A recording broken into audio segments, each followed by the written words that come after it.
when it came down to accounting. I needed help when it came down to meeting the right lawyer. And what we found out is that you're going through all this bit of rigmarole and trying to find out who's the right person. And we found out a lot of times I was just wasting my time. And one thing I wanted was a way to pre-vet a whole bunch of people that we know that are actually compassionate and want to help you succeed versus just being there for the dollars. So what we've done is we created a whole group of pre-vetted consultants, mentors that can sit down with you. And we're expanding that a little bit forward. Starting in February, we're actually starting Mentorship Mondays. And we'll talk a little bit more with Shannon and with Spaces here to actually provide that, I guess, those services directly for you. It will vary from week to week and month to month, but at least those services will be there. This month we're hosting 2 lunch and learn programs, one which I believe is on the 21st, another one on the 28th. So check out your meetup page. You're going to have that listed directly for you. One's on immigration, and we have an immigration lawyer who's going to be talking about the Canadian program right now for immigration, how they help get tech talent from overseas. And we have another one that's going to be talking about, career changing and not so much tech related, but it's a way if you want to get into changing your career, the person we have is a great person to talk about that. So with that being said, I want to bring in 2 great people right now in the startup community that are launching their products and have been out there. So they have a minute to pitch their products, and then we'll jump into our feature speaker, Johdan, talk about Forte. All right, first one. Can everyone hear me? Yeah. All right. Voice. My name is Amir. I am the CEO and co-founder to KUSHA, which stands for Coordinate and Share. We are evolving the calendar space. To date, it's been pretty much share all or share nothing. So if you need to kind of keep in touch with your network, you are using several platforms to do it, whereas KUSHA now allows you to keep it all in one place. So it's all works under full privacy control. So the way it works is you create multiple calendars, as many as you need, and within each calendar you create categories. And then to these categories you add your network. So it's full privacy control over who sees what. So whether it's work, social, home, whatever your life needs, whatever's relevant to you, you can keep it all in one place. So if you were to click on my profile, you'd see something different than you would see. So that's, in a nutshell, what we are. We launched back in May, did a soft launch, doing extremely well, and now gearing up and getting ready for our big campaign. That's it. Fantastic. Thanks so much for your. And then we're going to get Yuval talking from Kitty Pick. Okay, Or Kitty Pick? Yeah. Great. Hi, Nice and loud. I'm Yuval, and I'm a media entrepreneur. I've been in the kids entertainment market for about 15 years. I started a new company now. It's called KidsPick.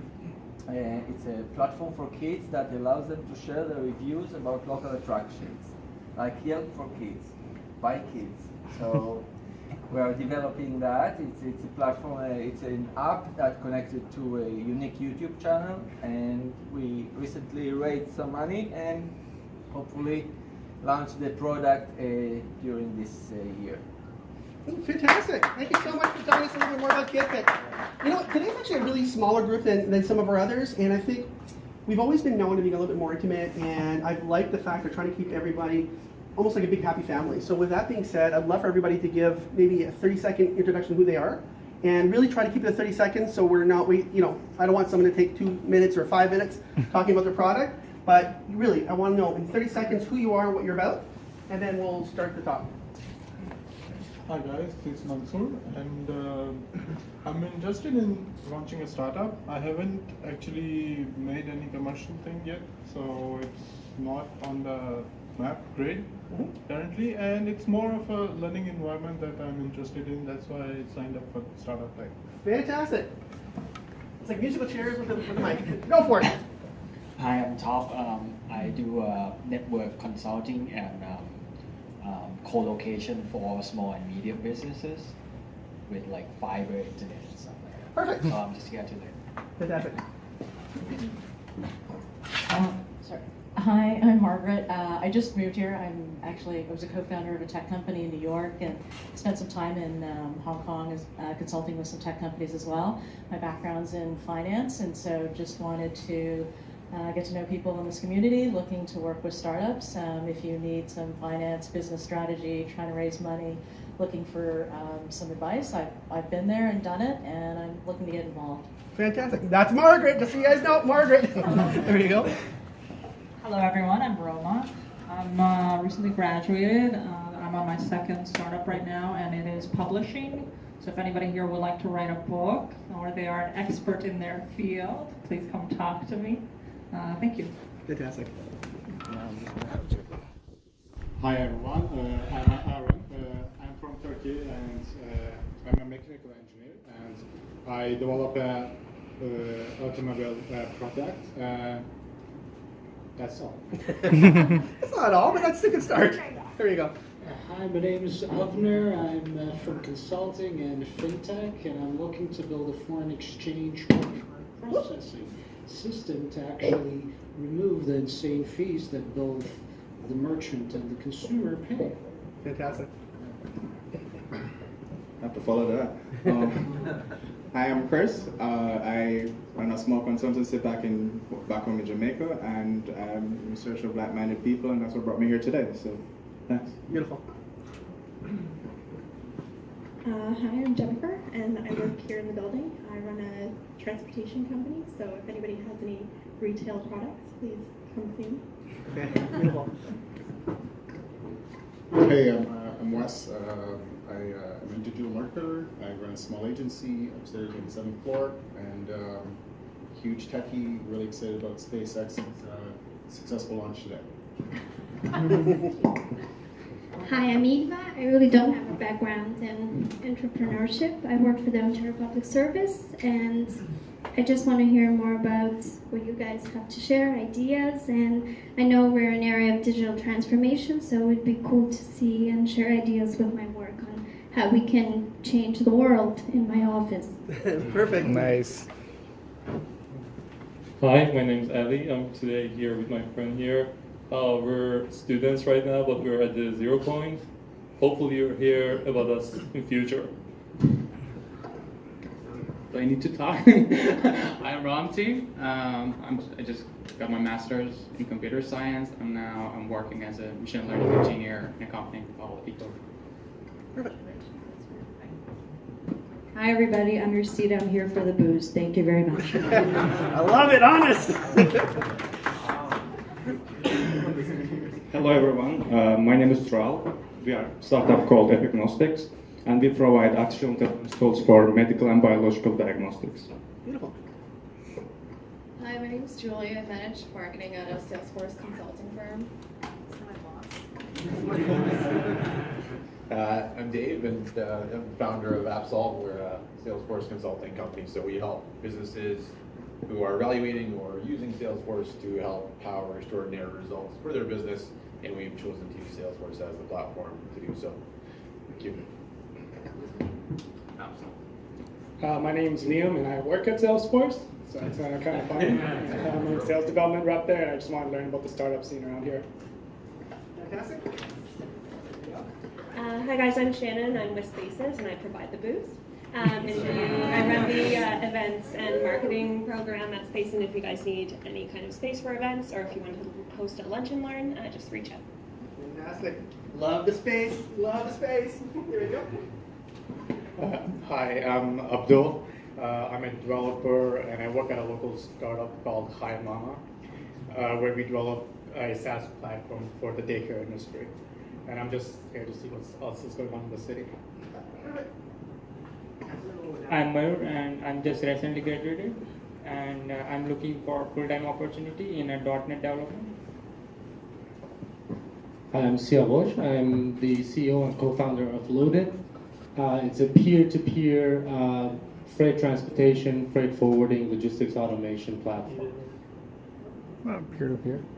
Hi, I'm Michael Sachter with Strategic Mentor Group, and we work with early and mid-stage companies on growth, touching on strategy and people that execute the strategies. Perfect. Jeff Goldstein, I'm a lawyer, primarily focused on employment law. Just looking at some different opportunities in the tech space, currently evaluating a telehealth platform, and also interested in the legal innovation market. So here to learn about your experiences, and thank you. Oh, hi, my name is Joseph, and I work with a non-profit organization. I do some consulting engagement, and I used to work for a mobile game company, and I'm excited to one day come back to the tech industry. Hi guys, Ahmed. I'm launching based on the educational market here in Canada. Hopefully in 3 to 4 months. It's supposed to basically change everything that you see in the tutor system and the educational market in Canada, where it's really outdated, and it's basically modernizing it, restructuring the payment structure and the user experience completely. Fantastic. So now that we know a little bit more about the community, this is going to help us later on if we want to do our networking. I think the most important part is really to get engaged. I know myself, when I originally started getting out there and networking for myself, it was extremely intimidating. It was a scary thought. And I found more and more that I did it, the easier it got. You know what? And if you don't talk and don't share your story, I think that will just do yourself a disservice. You know, you never know who you're going to talk to, who's sitting beside you that might be able to help you out and give you a referral, or just be the right person that, or a conduit to another conversation later on. So with that being said, I want to thank you so much for coming out. And I want to thank our special guest right now, Johdan from Forte, and I'd love to learn a little bit more about what you guys do. Here you go. I'm sure you want it.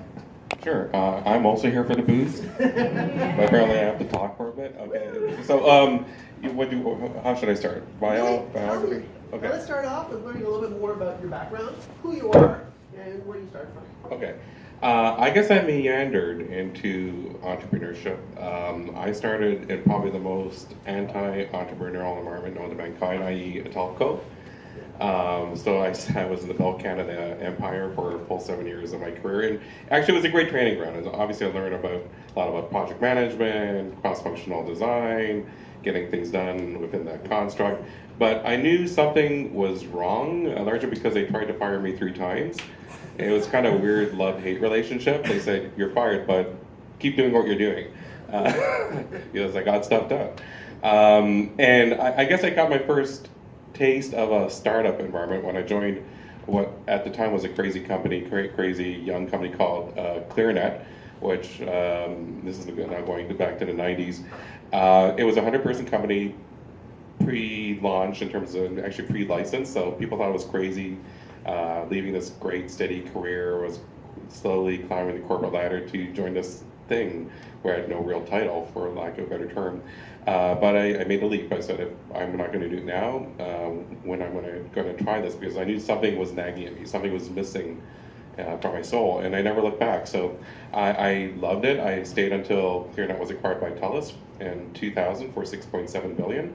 Which is a big number even by today's standards. So that's what, 2 bitcoins or whatever nowadays. A few more bitcoins nowadays. But it was a great ride. So what I really appreciated was the real accountability, real responsibility, the fact I could get stuff done, and a bit of hustle. Sorry, do you have? No. Okay, cool. I like it. Cool. So after that, this is now 2000, and I went looking for my first software startup because I've been an operator.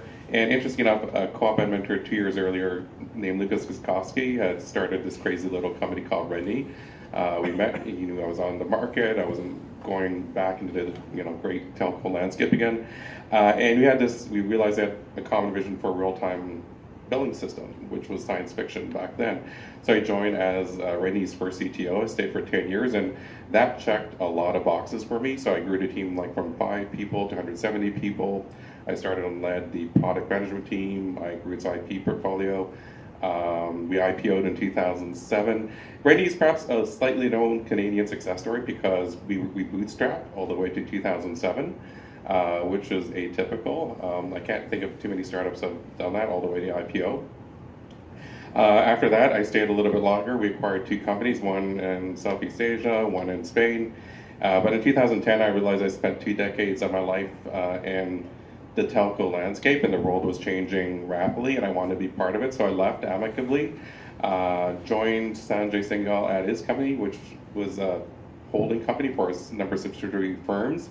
They helped them grow audiobooks and FuseNet at the time. Audiobooks has been acquired by R&B Media. One of the tools I used through that refactoring and mentoring process was a cool tool called Ripple. And I was tapped on the shoulder to join Ripple as its CTO. I stayed until Ripple was acquired by Salesforce.com. I realized I couldn't hold a steady job at that point in time. And I went looking for my next daytime gig, and that's where I've been for the last 5.5 years at Mercatus, which I characterize as a Shopify for grocers. And that's been a great ride, but I realized in midsummer that my head and heart was leading towards this thing that I started on the side as a thought experiment, was growing momentum, and I left Mercatus to join Forte full-time in October. So tell me a little bit more about, you said in the back, you're working a current job, you're doing what you got to do as the current CTO, and then in the background you notice certain pains, and you notice some things as you're growing your teams. So what was the thought or the pain point Forte was going to start solving for you? Well, I guess Forte was, I didn't wake up one day and say, hey, I want to really earn a lot less money and work a lot harder.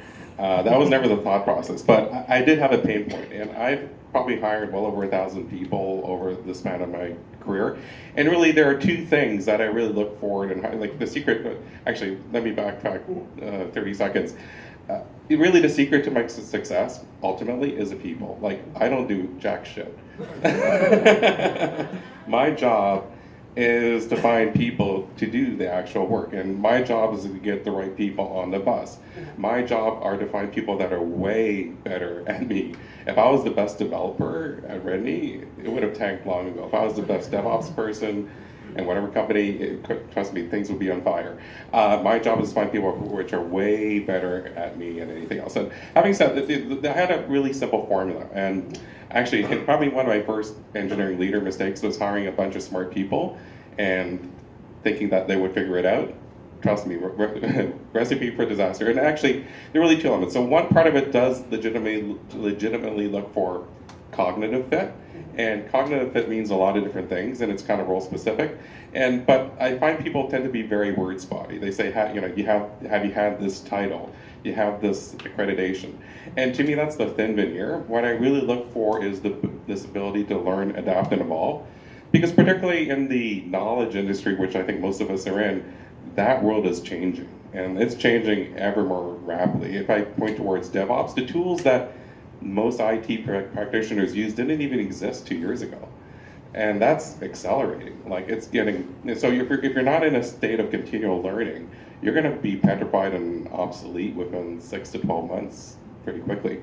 So I look for that, what I call spark of life. I ask, what you're passionate about, how you've learned, because if you say, well, I'm really passionate about, let's pick a technology, say Node.js. And okay, so what have you done about it? If you said, I read an article 6 months ago. Well, that's not passion. I'm not sure if that's even interest. But I look for, well, have you done meetups? Have you done some project? Because if you're really passionate about something, you're going to be expending energy on it. And if you're really passionate about video games, then that's what you're passionate about. But I really look for that spark of life. But this other ephemeral thing, which is just as important to this realm of cognitive fit, is what I characterize. I use the word cultural alignment. The word culture has been unfortunately maligned. There's a bit of blowback, it seems like, in the last 6 months around culture. It just as people have kind of misconstrued what culture is. But what culture is every living, breathing action and decision in a company. It's a collection of the experience that you actually feel in a company. It's not a foosball table, it's not paint on a wall. This is cool, but again, this is the thin veneer to what culture is. Culture is how you actually behave with each other, bottom line. And the way I was able to determine culture fit is actually just spending time. It always boggles my mind when someone spends 20 minutes with a person and said, yeah, that's a great fit. I'm going, how can you possibly know within 20 minutes? Anyone can pick anything within 20 minutes. The only way you can get around that, and this is what I did, it literally was spending a person week. Not only my time, but I selected 3 to 5 people to spend time with that person, and if that person, if it wasn't unanimous thumbs up, we just let the person go or spent more time with that person until we were sure. But the power of getting great talent in terms of cognitive fit and culture fit, that's where the magic happens. And so 2 years ago, so I went looking for a tool that would help me, because spending a person week per person, it's exhausting. I was literally spending over half my time screening candidates. And I tried every tool I could find, and I find that they frankly did not work. So what I found was, I did a really simple A/B split test. So you can imagine in a known population, I had a team of over 50 that I coached, mentored, and learned applicators. I found that they cannot distinguish people that I wanted more of in a corporation and people that I wanted less of in a corporation. It was pretty evident, like it was a complete random walk. And what I found was most of the tools out there that profess to do culture fit or fit analysis, they're actually based on branches of psychometric science. So everyone knows Myers-Briggs here? Everyone? Okay, more or less? Okay. So if I point towards myself, okay, so my Myers-Briggs persona is INTJ. And they all say the same thing about me. They even give me a nice horoscope, a bunch of graphs, but they all say the same thing. Not only am I introverted, I'm pathologically introverted. Like literally, I should be at home trolling the internet, eating Cheetos, and playing video games. But there's something else that's driving my behavior. I start companies, I've led 200 teams, I run organizations, I do public speaking, I'm here in front of you. And yes, there's a part of me that doesn't like doing this, but there's also a bigger part of me that's driving. That's driving me forward. And what that hypothesis was, it was my set of core values and beliefs and sense of purpose. And so I couldn't find a tool that did that. Something that would draw the core values out of an organization, train itself on an organization, and use that to screen candidates. And that's where the epiphany behind Forte came. It was basically a point of frustration.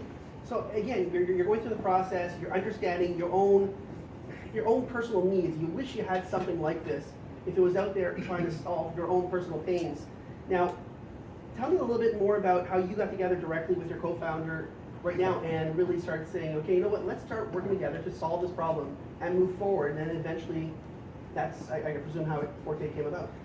No, precisely. So I had a point of frustration, and I guess my co-founder at the time, or pre-co-founder, started shouting me on interviews. And what she recognized was my questions weren't focusing on persona. I wasn't focusing on everything. So but she said, what you're trying to understand was what their ideal construct of a company was. And your questions were kind of phrased in that manner. In your ideal company, does this happen? In your ideal company, what is your ideal vision of a person that supports you? Describe the characteristics of your ideal colleague. And that was, again, another epiphany, so it was a very collaborative effort, an iterative effort, but that's what formed the initial question set or survey set behind Forte, which formed the basis of the machine learning algorithm. And it kind of worked out of the box, and that's how we got started. Perfect. So tell us a little bit more how your product really differs than some of the other HR platforms that are out there. What is Forte's soul, I guess? Well, Forte's soul is, it actually has a soul. Well, a bit facetious, but every other tool on the market, like I mentioned, they're based on branches of psychometric science called basically personality matching.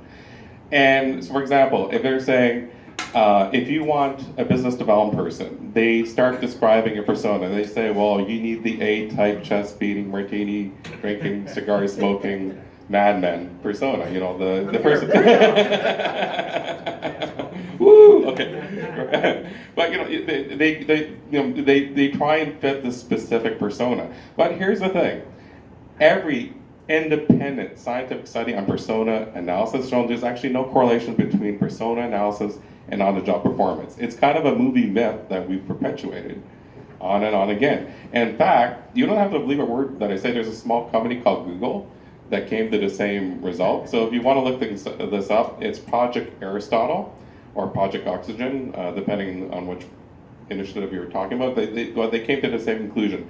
What formed effective teams was actually completely unrelated to the who side of the equation. So unrelated to skills, tenure, age, gender, persona. The only thing that mattered, actually, this was a serious thing. They actually spent 2.5 years on this, if you're wondering. So they were kind of curious. What forms an effective team? And to their surprise, it was also independent of team style. It was independent of whether it was a social team, an academic team, a hard-driving business development team. The only link to team performance was this concept of psychological safety, which in turn was induced by a common set of values and beliefs, which is the basis of Forte. So it's cool that I beat up Google for a change.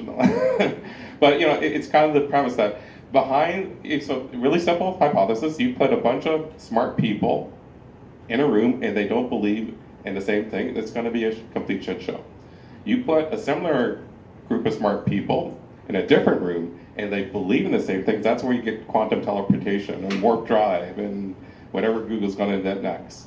But that's where the spark, that's where the magic happens, and it's independent. In fact, I would argue, for a rich organic culture, particularly an innovative culture, you want different persona types. You want an equal amount of extroverts and introverts and intuitives and thinkers, and because that's where you get the different perspectives. That's where you get the diversity of thought. That's where you get the iterative thought process that really lead to creation and innovation. Fantastic. So tell us a little bit more about, so you sit down with your founder, you're starting this company now, you've already had this experience of working in large telco, you have experience in working for a startup which is maybe deeper pockets from, I think, Mercado. At that point, you're the CTO, you grew that startup, it's no longer really a startup, it's there as an animal, you know the pain points. Now you're starting your own startup with your partner. How did you come up with the initial, I guess, the idea of the platform, and then the AI component on what you really needed to understand or be unique? Well, I guess the cool thing about having been involved in several product-oriented companies, we obviously leverage our experience. So I kind of knew enough about UI, UX. I know people within my network that help us design, build the prototype, which was now 2 years ago, and we've been adding based on actual consumer or customer experience. The cool thing is, I'm a big believer in getting value, demonstrating value. So we had our first customer literally within weeks after releasing it, which is kind of cool. So instant kind of cool validation.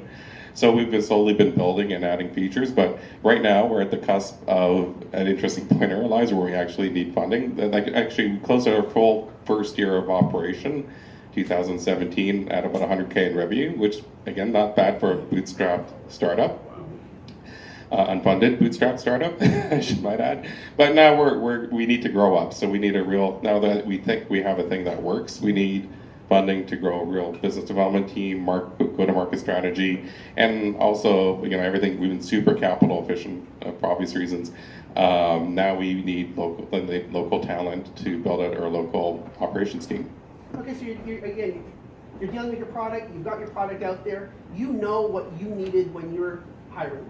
Now, how did it work on the flip side when you now have to approach your customers, and how did they see, or what were their pain points, and how did your product match that as an MVP early on? Well, a lot of it has to do with their experiences. We find our sweet spot are either culture enthused C-level executives or HR people that are more progressive. Who here has had a toxic employee? Okay, there you go. You need Forte. But seriously, anyone who's done that knows the pain of what it feels like. Someone who interviews well, looks amazing on paper, and maybe the first few weeks it's all good, then you start to hearing whispers from the other members of the team saying he or she's a freak. And you ignore it. You say, oh, no, they can't be. I hired this person myself. There's no way this person's a freak.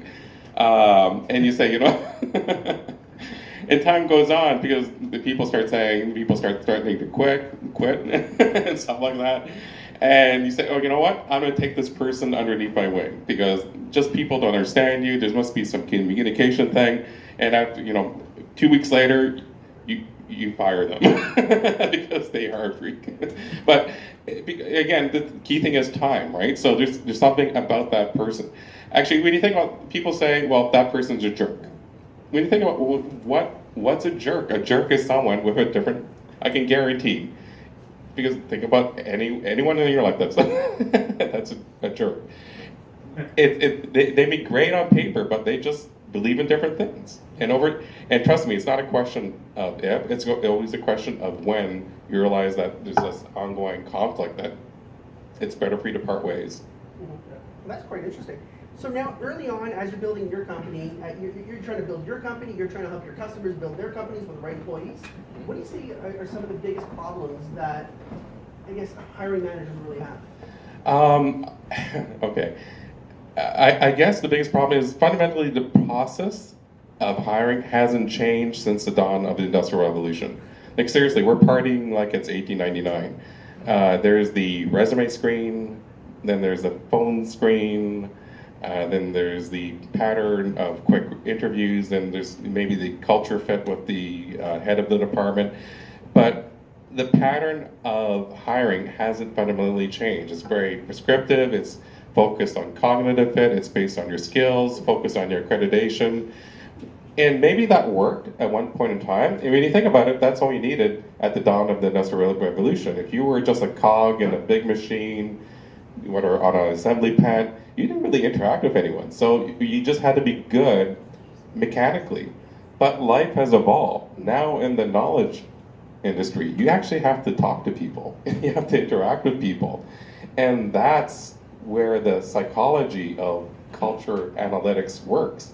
Because unless you're on the same page, that point of friction in belief systems is going to interfere. It's going to surface, and that's when stuff's going to bubbles up to the surface. Okay, so within the process of growing your business in the first year, what did you figure out was the biggest? If you could do things a little bit different, what were the biggest things that you wish you had done different in your first year? Oh my, get money. Hindsight is always 20/20. There are always things you as a product. So I'm more the product engineer guy. If you haven't figured that out by now, I guess I would have. Part of it is I probably would have pursued funding a lot faster. I probably would have left a bit faster. But that's all hindsight. When we first got maybe our first 10 customers would have been a bit faster, but maybe believing in ourselves a bit faster. Because it's always, you always want to do one more thing. You want to do the next release. You always want to go for it. But I guess if anything, we would have gone for it earlier. But yeah, I guess we had a few things aligned, and late last year we got accepted into Creative Destruction Lab. We got a few mid-market companies, and then it became kind of the headlights blaring in our eyes, saying, if you don't leave now, what are you waiting for? Okay. Now, through the whole process, you worked for some phenomenal companies. Now, what would the one piece of advice you could actually give to some early stage startups, people here looking to start their business or just struggling? What would be some of the advice you can give them? Actually, well, that was another thing. Sorry, which is ironically, I didn't heed my own advice. In a weird way, so in my spare time, I advise a lot of companies. So the first two were Kick and Fixmo. Fixmo was acquired by Good Technology. Kick has been doing phenomenally well. I've been adding to my advisory roster over time. So in a weird way, I could have probably looked for an advisory board a lot earlier. Like right now, we still don't have an advisory board, which is a bit, looking back, a bit insane. Maybe it's a bit of hubris on our part saying we could do everything, we know everything. But looking back, we probably would have sought those mentors to give us strategic advice. Yes, I know product really well. I know I'm a great technologist, but go to market, not probably my greatest strength.